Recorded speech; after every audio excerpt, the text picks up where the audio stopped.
মা কি করছো? তুমি কাজ করছি বাবা। তুমি বড়া পাওয়াটা বানিয়ে দাও। বড়া পাও?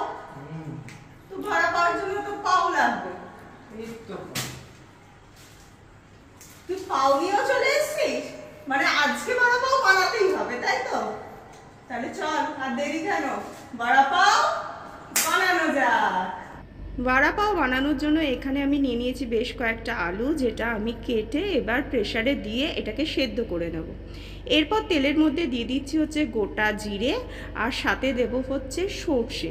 এটা ফোড়নে দিয়ে একটু নাড়াচাড়া করার পর সুন্দরভাবে যখন গন্ধ বেরোতে শুরু করবে ফোড়ন থেকে, তখন আমি দিয়ে দিলাম হচ্ছে আদা পেস্ট আর রসুন পেস্ট। এরপর এটা একটু নাড়াচাড়া করে উপর থেকে দিয়ে দিলাম স্বাদ মতো নুন, আর দিয়ে দেবো হচ্ছে কাঁচা লঙ্কা পেস্ট। আরে বাবা, আবার কারি পাতা কেন? আরে দেখোই না, কারি পাতা দিয়ে এটার টেস্টটা আরও বেড়ে যাবে। কালারের জন্য বেশ কিছুটা কাশ্মীরি লঙ্কা দিয়ে দিলাম, আর আগে থেকে যে আলুটা আমি সেদ্ধ করে রেখেছিলাম সেই আলুটা দিয়ে এবার ভালো করে মশলাগুলো কষিয়ে নেব। আলুর সাথে যখন মশলাগুলো কষানো হয়ে গেল, উপর থেকে দিয়ে দিলাম বেশ খানিকটা ধনেপাতা, দিয়ে আবারও ভালো করে আলুর সাথে মিশিয়ে নিলাম।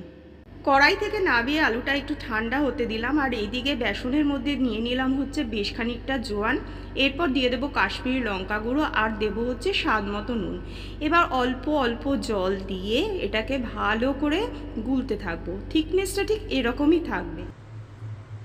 এরপর আলুগুলোকে একটু চ্যাপটা করে বড়ার মতো শেপ করে নিলাম, আর ওইদিকে বেসনের গোলাতে আস্তে আস্তে সব ডুবিয়ে এক এক করে বড়াগুলো সব রেডি করে ফেলবো। এইদিকে বড়া পাওয়ার সব বড়াগুলো কিন্তু আমার রেডি হয়ে গেছে। আর চাটনি বানানোর জন্য যে বেসনটা আমি গুলে রেখেছিলাম, ওখান থেকে একটু একটু করে বেসন তেলের মধ্যে ছেড়ে দিচ্ছি, যেটা আমার বড়া পাওয়ার চাটনি বানানো হবে। বেসনগুলো যখন ভাজা হয়ে গেল, তার মধ্যে কাঁচা লঙ্কা দিয়ে দিয়েছি, তারপর ওটা একটা বাটির মধ্যে তুলে রেখে দিচ্ছি চাটনি বানাবার জন্য। এরপর বড়াগুলোকে এক এক করে ছেড়ে দিচ্ছি কড়াইয়ের মধ্যে। বড়া পাওয়ের বড়াগুলোকে আমি দু পিঠ ভালো করে ভেজে নিয়েছি। এবার একটা প্লেটে তুলে এটাকে সাইডে রেখে দেবো।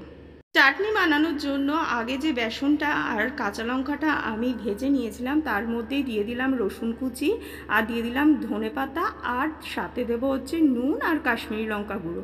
এরপর একটা মিক্সির জারে ভালো করে এটাকে পেস্ট করে নেব। ও মা, কতক্ষণ খিদেতে তো পেট চুরচুর করছে।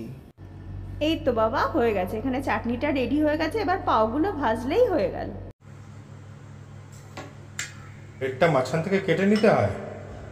ইয়েস, মাঝখান থেকে কেটে চাটনি দিয়ে দিতে হবে। আচ্ছা,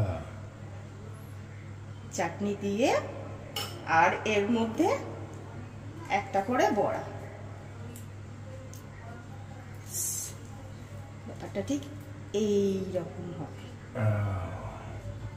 আমার বড়া পাউডারটা কিন্তু লঙ্কা দিতে হবে। হ্যাঁ, আমি এই যে লঙ্কা ভেজে রেখেছি, তোমার বড়া পাতে অবশ্যই লঙ্কা পড়বে, কারণ আমি জানি যে তুমি লঙ্কা দিয়ে খেতে ভালোবাসো। আর এর মধ্যেও কিন্তু আমার লঙ্কা দেওয়াই রয়েছে চাটনিতে। ওয়াও, এই আর একটা বড়া ঢুকে গেল, আর সাথে তোমার এই যে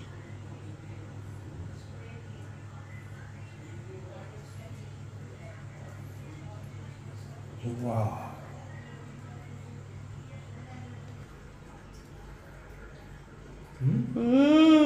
কেমন হয়েছে?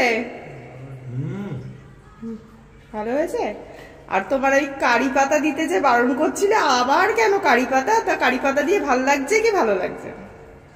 দারুণ হয়েছে, কারি পাতা দিয়ে আরো টেস্ট বেড়ে গেছে। টেস্ট বেড়ে গেছে না? আর রূপ, তুমি খুশি তো?